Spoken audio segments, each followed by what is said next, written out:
성도 여러분 반갑습니다. 오늘 어떻게 지내셨습니까?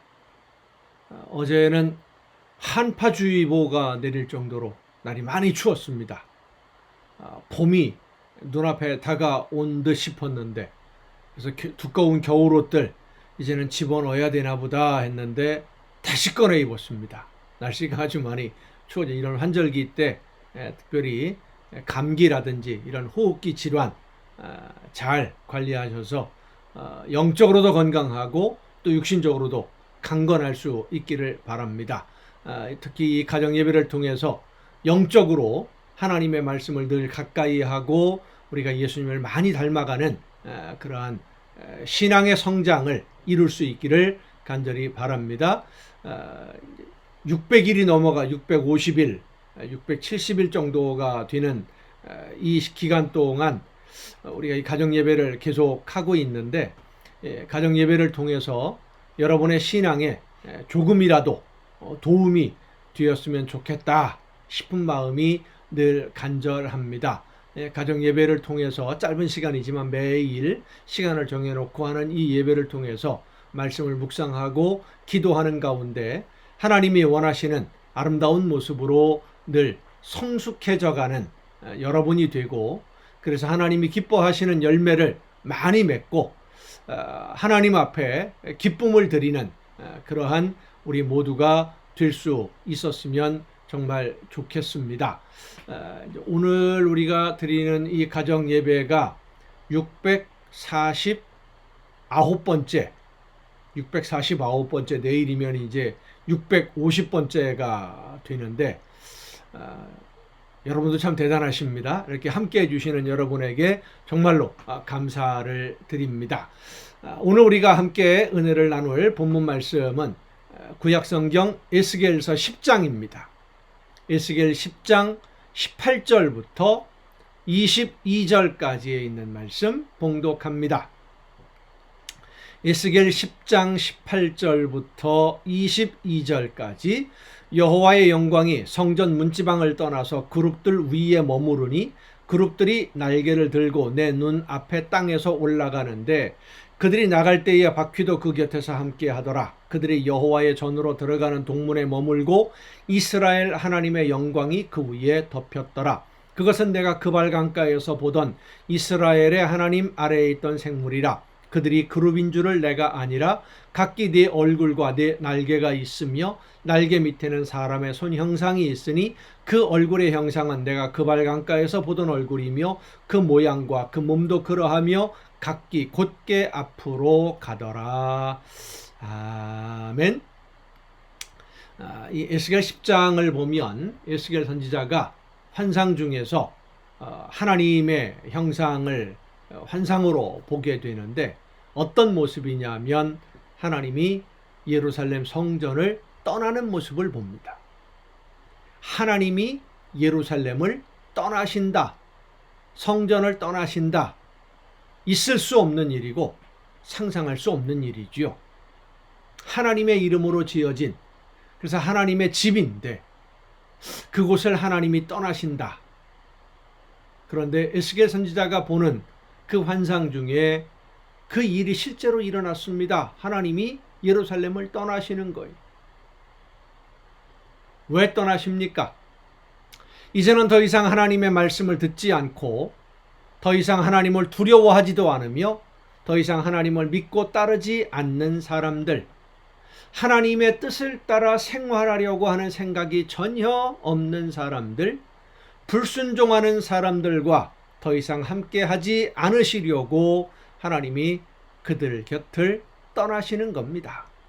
예수님은 계시록에서 이렇게 말씀하십니다. 내가 촛대를 옮기겠다. 촛대를 옮기신다라고 하는 것은 떠나신다라는 뜻과 같은 뜻이지요. 왜 하나님이 성전을 떠나시고 왜 예수님이 교회를 떠나시는 것일까요? 그것은 이름은 교회고 이름은 성전이지만 교회라는 이름을 가지고 있는데 예수님이 주인이 아니라 사람이 주인이 되었기 때문입니다. 돈이 주인이 되었고 돈을 섬기고 명예와 권력을 섬기려고 하고 있기 때문에 이름은 성전인데 하나님의 말씀을 듣지 않고 하나님의 말씀대로 순종하지도 않고 하나님을 섬기지 않고 있었기 때문입니다. 이용만 하려고 했어요. 예수님은 오늘도 우리 모두를 성전으로 삼고, 그렇습니다. 성령이 거하시는 집이 성전입니다. 성령이 임하셔서 여러분과 함께 하실 때 여러분이 바로 예수님이 거하시는, 하나님이 거하시는 성전입니다. 그러나 하나님이 함께 하시는 성전이었다 할지라도 내가 말씀을 듣고 성령의 인도하심을 따라 순종하지 않으면 언제든지 떠나시는 겁니다. 우리가 말씀으로 충만하고 성령으로 충만해서 예수님을 따르지 않으면, 그 말씀대로 순종하지 않으면 주님은 우리를 떠나십니다. 예수님이 떠난 교회, 하나님이 떠난 성전, 겉모양으로 볼 때는 옛 모습 그대로이지만 더 이상 교회가 아니고 성전이 아니지요. 성령 충만이라고 하는 것은 바로 오늘 우리가 매일 매 순간의 일상생활 속에서 성령의 인도하심을 따라 절대적으로 순종하는 생활을 말합니다. 성도 여러분, 성령 충만하지 않으면 주님이 떠나십니다. 예수님이 함께하지 않으십니다. 성령의 능력이 역사해 주시지 않습니다. 교회든 가정이든 개인이든 어디든 마찬가지입니다. 외형적으로 아무리 호화롭게 멋있는 대형 온갖 시설을 다 갖추고 수많은 사람들이 모여 있다 할지라도 예수님이 주인이 아니시라면 더 이상 교회가 아닙니다. 교회는 예수님이 머리가 되시고 하나님이 주인이십니다. 성령의 역사가 일어나는 곳이 바로 교회입니다. 성도는 성령의 인도하심을 따라 예수님의 말씀을 듣고 그 말씀을 따라 순종하는 사람들이 성도입니다. 그 성도와 우리 주님은 늘 함께 계십니다. 여러분은 어떻습니까? 여러분의 삶 속에 오늘도 주님이 함께 하십니까? 아니면 함께 하신다고 믿었는데 보니까 이미 떠나셨습니까? 내 욕심을 채우기 위해서 내 생각과 내 판단을 앞세워서 하나님의 말씀이 아닌 내가 원하는 것을 얻기 위해서 이용하면, 하나님을 이용하고 예수님을 이용하려고 하면, 필요할 때만 찾는다면 주님은 떠나십니다. 주님이 떠나시지 아니하도록 성령께서 언제나 나와 함께 하시도록 기도하며 말씀을 따라 순종하는, 귀를 기울여 듣고 그 말씀대로 실천하는 저와 여러분 모두가 될 수 있기를 간절히 바랍니다. 기도하시겠습니다. 오늘도 크신 사랑으로 저희들과 함께 해주시는 아버지 하나님, 성령께서 거하시는 성전으로 우리의 삶이 하나님이 기뻐하시는 열매를 맺는 삶이 될 수 있도록 인도해 주심을 진심으로 감사를 드립니다. 간절히 원하옵는 것은 나도 모르는 사이에 내 욕심을 따라 내가 원하는 것을 얻기 위해서 내 생각대로 판단하고 결정하다가 예수님을 주인으로 섬기지 못하는, 하나님의 말씀에 귀를 기울이지 아니하고 성령의 역사하심에 불순종함으로 나도 모르는 사이에 주님이 떠나시는데도 그것조차도 알지 못하는 어리석고 미련한 자가 되지 아니하도록 날마다 하나님을 바라보며 성령의 역사하심에 귀를 기울이고 그 말씀을 따라 순종하는 우리 모두가 되게 하여 주시옵소서. 이 모든 말씀을 예수님의 이름으로 기도하옵나이다. 아멘. 오늘 우리가 함께 통독할 하나님의 말씀, 신약성경 갈라디아서입니다. 갈라디아 교회에 보낸 편지, 그것이 갈라디아서입니다. 갈라디아서 1장부터 함께 통독하시겠습니다. 사람들에게서 난 것도 아니요 사람으로 말미암은 것도 아니요 오직 예수 그리스도와 그를 죽은 자 가운데서 살리신 하나님 아버지로 말미암아 사도된 바울은 함께 있는 모든 형제와 더불어 갈라디아 여러 교회들에게 우리 하나님 아버지와 주 예수 그리스도로부터 은혜와 평강이 있기를 원하노라. 그리스도께서 하나님 곧 우리 아버지의 뜻을 따라 이 악한 세대에서 우리를 건지시려고 우리 죄를 대속하기 위하여 자기 몸을 주셨으니 영광이 그에게 세세토록 있을지어다. 아멘. 그리스도의 은혜로 너희를 부르신 이를 이같이 속히 떠나 다른 복음을 따르는 것을 내가 이상하게 여기노라.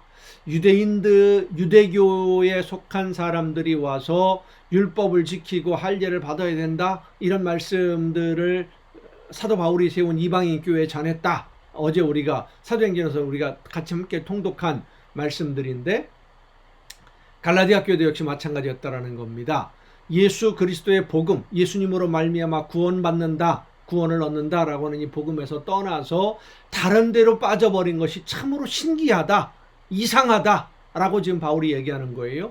다른 복음은 없나니 다만 어떤 사람들이 너희를 교란하여 그리스도의 복음을 변하게 하려 함이라.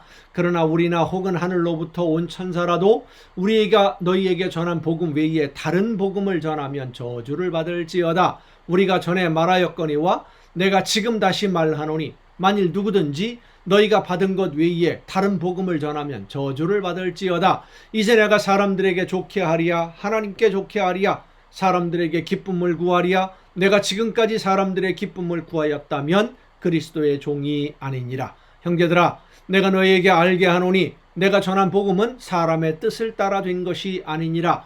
이는 내가 사람에게서 받은 것도 아니요 배운 것도 아니요 오직 예수 그리스도의 계시로 말미암은 것이라. 내가 이전에 유대교회에 있을 때에 행한 일을 너희가 들었거니와 하나님의 교회를 심히 박해하여 멸하고 내가 내 동족 중 여러 연갑자보다 유대교를 지나치게 믿어 내 조상의 전통에 대하여 더욱 열심히 있었으나 그러나 내 어머니의 태로부터 나를 택정하시고 그의 은혜로 나를 부르신 이가 그의 아들을 이방에 전하기 위하여 그를 내 속에 나타내시기를 기뻐하셨을 때에 내가 곧 혈육과 의논하지 아니하고 또 나보다 먼저 사도된 자들을 만나려고 예루살렘으로 가지 아니하고 아라비아로 갔다가 다시 다메섹으로 돌아갔노라. 그 후 3년 만에 내가 게바를 방문하려고 예루살렘에 올라가서 그와 함께 15일을 머무는 동안 주의 형제 야고보 외에 다른 사도들을 보지 못하였노라. 보라, 내가 너희에게 쓰는 것은 하나님 앞에서 거짓이 아니로다. 그 후에 내가 수리아와 길리기아 지방에 이르렀으나 그리스도 안에 있는 유대의 교회들이 나를 얼굴로는 알지 못하고 다만 우리를 박해하던 자가 전에 멸하려던 그 믿음을 지금 전한다 함을 듣고 나로 말미암아 하나님께 영광을 돌리니라. 2장입니다. 1장에서는 사도 바울이 자기가 어떻게 예수님을 믿게 되었느냐, 그전에는 어떤 사람이었느냐라고 하는 것을 설명하는 그런 내용이었죠. 14년 후에 내가 바나바와 함께 디도를 데리고 다시 예루살렘에 올라갔나니 계시를 따라 올라가 내가 이방 가운데서 전파하는 복음을 그들에게 제시하되 유력한 자들에게 사사로이 한 것은 내가 다름질하는 것이나 다름질한 것이 헛되지 않게 하려 함이라. 그러니까 1차 전도 여행을 마치고 안디옥 교회에 왔다가 여러 가지 그 어려운 일들, 특히 이제 우상의 제물이라든지 뭐 율법을 지켜야 되느냐, 할례를 받아야 되느냐, 이런 문제로 예루살렘 교회에 갔습니다. 바울과 바나바 여러 사람들이 대표가 되어서 그 이야기를 하는 겁니다. 그러나 나와 함께 있는 헬라인 디도까지도 억지로 할례를 받게 하지 아니하였으니 이는 가만히 들어온 거짓 형제들 때문이라. 그들이 가만히 들어온 것은 그리스도 예수 안에서 우리가 가진 자유를 엿보고 우리를 종으로 삼고자 함이로되 그들에게 우리가 한시도 복종하지 아니하였으니 이는 복음의 진리가 항상 너희 가운데 있게 하려 함이라. 이 가만히 들어오는 사람들이 문제예요. 다른 사람에게 절대 알리지 말아라, 이거 정말로 좋은 거기 때문에 너한테만 알려준다, 그렇게 말하는 사람 치고 그게 정말로 좋은 적이 거의 없어요. 사기꾼들이 그런 말을 많이 하지요. 이용당하는 겁니다. 복음도 마찬가지입니다. 다른 사람에게 절대 이야기하지 말아라. 너에게만 알려준다. 그러면서 성역 공부 따로 하러 가자. 이게 이단 사이비에 빠지는 첫걸음입니다. 여러분 정신 바짝 차려야 됩니다. 유력하다는 이들 중에 본래 어떤 일이든지 내게 상관이 없으며 하나님은 사람을 외모로 취하지 아니하시나니 저 유력한 이들은 내게 의무를 더하여 준 것이 없고 도리어 그들은 내가 무할례자에게, 그러니까 이방인들입니다, 복음 전함을 맡은 것이 베드로가 할례자에게 맡음과 같은 것을 보았고 베드로에게 역사하사 그를 할례자의 사도로 삼으신 이가 또한 내게 역사하사 나를 이방인의 사도로 삼으셨느니라. 또 기둥같이 여기는 야고보와 게바와 요한도 내게 주신 은혜를 알므로 나와 바나바에게 친교의 약속을 하였으니 우리는 이방인에게로 그들은 할례자에게로 가게 하려 함이라. 다만 우리에게 가난한 자들을 기억하도록 부탁하였으니 이것은 나도 본래부터 힘써 행하여 왔노라. 게바가 안디옥에 이르렀을 때에 책망받을 일이 있기로 내가 그를 대면하여 책망하였노라. 야고보에게서 온 어떤 이들이 이르기 전에 게바가 이방인과 함께 먹다가 그들이 오매 그가 할례자들을 두려워하여 떠나 물러가매 남은 유대인들도 그와 같이 외식함으로 바나바도 그들의 외식에 유혹되었느니라.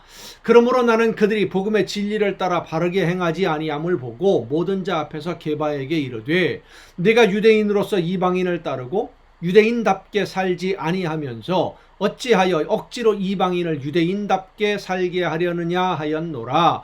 우리는 본래 유대인이요 이방 죄인이 아니로되 사람이 의롭게 되는 것은 율법의 행위로 말미암음이 아니요 오직 예수 그리스도를 믿음으로 말미암는 줄 알므로 우리도 그리스도 예수를 믿나니 이는 우리가 율법의 행위로서가 아니고 그리스도를 믿음으로써 의롭다함을 얻으려 함이라. 율법의 행위로서는 의롭다함을 얻을 육체가 없느니라. 여러분 우리가 이 갈라디아서뿐만 아니라 로마서, 사도 바울의 모든 서신에서 중요하게 알아야 될 것이 하나님의 자녀로 거듭나서 구원받는 것 하나님의 은혜의 선물입니다. 그런데 사도 바울이 똑같이 강조하는 것이 있습니다. 그렇게 거듭나서 구원을 받았으면 성령의 역사하심으로 영이 회복되었으면 구원받은 사람답게 살아라. 구원받은 사람답게 살지 않으면 뭐가 문제가 심각해지는 거지요. 하나님이 성령이 내 안에 계시는데 성령이 인도하시는 대로 따라 살지 않으면 불순종하는 사람이 되지 않습니까? 성령이 내 주인이신데 하나님이 내 주인이신데 주인이 원하는 대로 살지 않으면 어떤 결과가 오겠습니까? 다시 말해서 믿음과 그 믿음으로 인한 하나님의 말씀을 듣고 순종하는 행함은 같은 것이지 하나로 묶어지는 것이지 믿음과 행함이 따로따로가 아니라는 겁니다. 이것이 바울 서신에서 우리가 정확하게 알아야 될 정말로 중요한 핵심 주제입니다. 만일 우리가 그리스도 안에서 의롭게 되려 하다가 죄인으로 드러나면 그리스도께서 죄를 짓게 하는 자냐? 결코 그럴 수 없느니라. 만일 내가 헐었던 것을 다시 세우면 내가 나를 범법한 자로 만드는 것이라. 내가 율법으로 말미암아 율법에 대하여 죽었나니 이는 하나님에 대하여 살려 함이라. 내가 그리스도와 함께 십자가에 못 박혔나니 그런즉 이제는 내가 사는 것이 아니요 오직 내 안에 그리스도께서 사시는 것이라. 내 안에 그리스도께서 예수님이 내 삶의 주인이시라는 것이죠. 그러니까 예수님이 원하시는 대로 내가 그대로 따라 실천하는 거예요. 구원받은 사람답게 살아야 그래야 구원받은 것이다 라는 겁니다. 이제 내가 육체 가운데 사는 것은 나를 사랑하사 나를 위하여 자기 자신을 버리신 하나님의 아들을 믿는 믿음 안에서 사는 것이라. 내가 하나님의 은혜를 패하지 아니하노니 만일 의롭게 되는 것이 율법으로 말미암으면 그리스도께서 헛되이 죽으셨느니라. 이 구원의 문제, 예수님을 믿음으로 구원받는다, 맞습니다. 예수님을 믿는 믿음으로 말미암아 구원받습니다. 그러면 구원받은 다음에는 어떻게 살아야 됩니까? 구원받은 사람답게 살아야 됩니다. 구원받은 사람답게 살지 않아도 하나님이 구원해 주신다?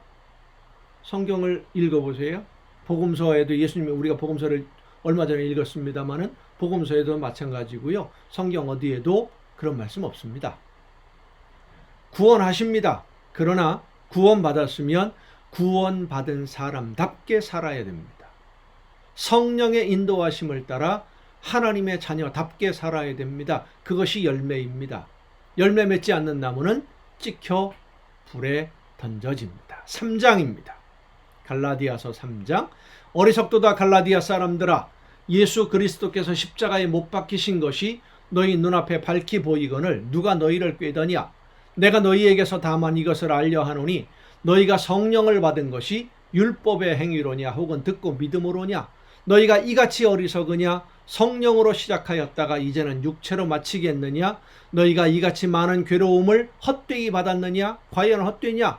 너희에게 성령을 주시고 너희 가운데에서 능력을 행하시는 이의 일이 율법의 행위에서냐 혹은 듣고 믿음에서냐? 아브라함이 하나님을 믿음에 그것을 그에게 의로 정하셨다 함과 같으니라. 그런즉 믿음으로 말미암은 자들은 아브라함의 자손인 줄 알지어다. 또 하나님이 이방을 믿음으로 말미암아 의로 정하실 것을 성경이 미리 알고 먼저 아브라함에게 복음을 전하되 모든 이방인이 너로 말미암아 복을 받으리라 하였느니라. 그러므로 믿음으로 말미암은 자는 믿음이 있는 아브라함과 함께 복을 받느니라. 무릇 율법 행위에 속한 자들은 저주 아래에 있나니 기록된 바 누구든지 율법책에 기록된 대로 모든 일을 항상 행하지 아니하는 자는 저주 아래에 있는 자라 하였습니다. 또 하나님 앞에서 아무도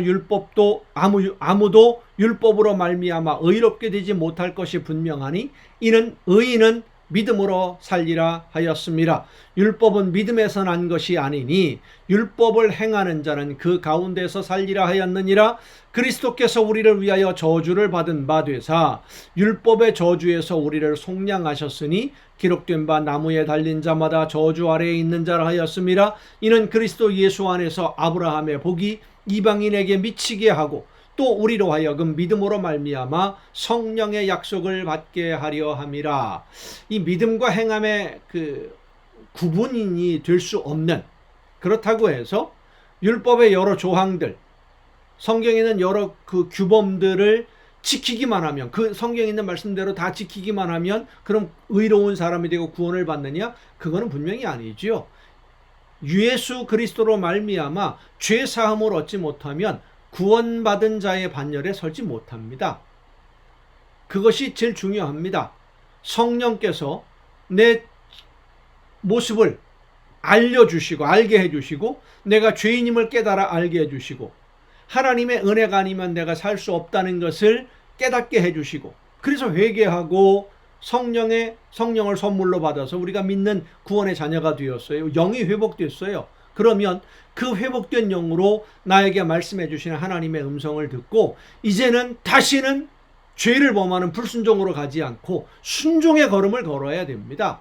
근데 그게 정말로 목숨 걸고 열심히 노력했는데 잘 안 될 때가 많잖아요.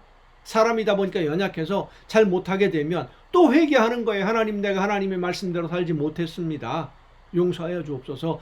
다시는 그렇지 않도록 나를 붙들어 주옵소서. 그래서 날마다 회개하며 날마다 죽으며 날마다 예수님에게 더 가까이 예수님을 닮아가는 것이 우리의 신앙생활의 모습이 되어야 될 줄로 믿습니다. 나는 이제 믿었으니까 천국 가는 표 사놨으니까 멋대로 살아도 돼? 절대 그렇지 않습니다. 성경에 그렇게 되어 있지 않아요. 형제들아, 내가 사람의 예대로 말하노니 사람의 언약이라도 정한 후에는 아무도 폐하거나 더하거나 하지 못하느니라. 이 약속들은 아브라함과 그 자손에게 말씀하신 것인데 여럿을 가리켜 그 자손들이라 하지 아니하시고 오직 한 사람을 가리켜 내 자손이라 하셨으니 곧 그리스도라. 내가 이것을 말하노니 하나님께서 미리 정하신 언약을 430년 후에 생긴 율법이 폐기하지 못하고 그 약속을 헛되게 하지 못하리라. 만일 그 유업이 율법에서 난 것이면 약속에서 난 것이 아니니라. 그러나 하나님이 약속으로 말미암아 아브라함에게 주신 것이라. 그런즉 율법은 무엇이냐? 범법함으로 더하여진 것이라. 천사들을 통하여 한 중보자의 손으로 베푸신 것인데 약속하신 자손이 오시기까지 있을 것이라. 그 중보자는 한편만 위한 자가 한편만 위한 자가 아니나 하나님은 한 분이시니라. 그러면 율법이 하나님의 약속들과 반대되는 것이냐? 결코 그럴 수 없느니라. 만일 능히 살게 하는 율법을 주셨더라면 의가 반드시 율법으로 말미암았으리라. 그러나 성경이 모든 것을 죄 아래에 가두었으니 이는 예수 그리스도를 믿음으로 말미암는 약속을 믿는 자들에게 주려 함이라. 믿음이 오기 전에 우리는 율법 아래에 매인 바 되고 계시될 믿음의 때까지 갇혔느니라. 이같이 율법이 우리를 그리스도께로 인도하는 초등교사가 되어 우리로 하여금 믿음으로 말미암아 의롭다함을 얻게 하려 함이라. 믿음이 온 후로는 우리가 초등교사 아래에 있지 아니하도다. 너희가 다 믿음으로 말미암아 그리스도 예수 안에서 하나님의 아들이 되었으니 누구든지 그리스도와 합하기 위하여 세례를 받은 자는 그리스도로 옷 입었느니라. 너희는 유대인이나 헬라인이나 종이나 자유인이나 남자나 여자나 다 그리스도 예수 안에서 하나이니라. 너희가 그리스도의 것이면 곧 아브라함의 자손이요 약속대로 유업을 이을 자니라. 아멘. 여러분, 오늘도 수고 많으셨습니다. 내일 또 정한 이 시간, 이 가정 예배를 통해서 여러분 모두 함께 만날 수 있기를 바랍니다. 내일 뵙겠습니다.